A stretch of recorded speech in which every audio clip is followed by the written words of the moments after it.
মা, গ্রামে এত মশা কেন? ওয়াইফাই নেই, এই যাত্রা একটু দুঃস্বপ্ন।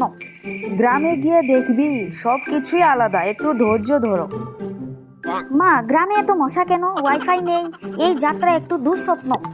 গ্রামে গিয়ে দেখবি সব কিছুই আলাদা, একটু ধৈর্য ধরো। আমার শহরে ল্যাপটপ, মোবাইল, ফাস্টফুড সব ছেড়ে যেতে হবে। মা, ওখানে কি আমি পিৎজা অর্ডার করতে পারবো?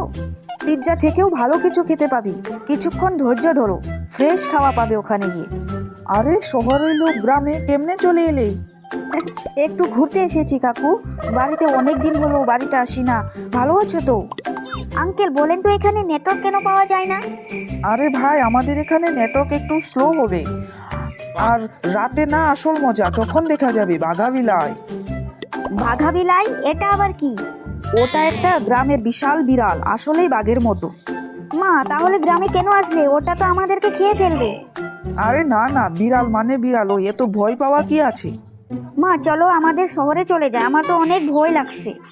আরে দাদু, কিছু হবে না, চলো, আমরা তো আছি। মা গো, ভূত! আরে পাগল, ওটা ভূত না, আমি যে বললাম বাঘাবিলাই, ওটাই এরকম করছে। মা, চলো না একটু গিয়ে দেখে এসি জানালায় দাঁড়িয়ে। ভয়ও পাচ্ছিস আবার দেখতেও চাচ্ছিস, চল চল দেখে আনি। কিন্তু আমি কিন্তু অনেক ভয় পাই, তুমি আমাকে সামলিয়ে রেখো। ওই যে দেখ কিরকম করছে। ও মা, সত্যি তো এটা অনেক ভয়ানক দেখা যাচ্ছে। মা, চলো চলো ঘরে চলে যাই, না হলে আমাদেরকে কামড় দেবে। কিচ্ছু করবে না পাগল, ওটা জঙ্গলেই থাকে, লোকের বাড়িতে আসে না। বন্ধুরা, আমি তো বিড়ালটিকে দেখে অনেক ভয় পাইছি, তোমরাও কি ভয় পেয়ে গেলে? কমেন্ট করে জানিও, এবং ভিডিওটি ভালো লেগে থাকলে ভিডিওটিকে লাইক, কমেন্ট, শেয়ার এবং সাবস্ক্রাইব করে দিও।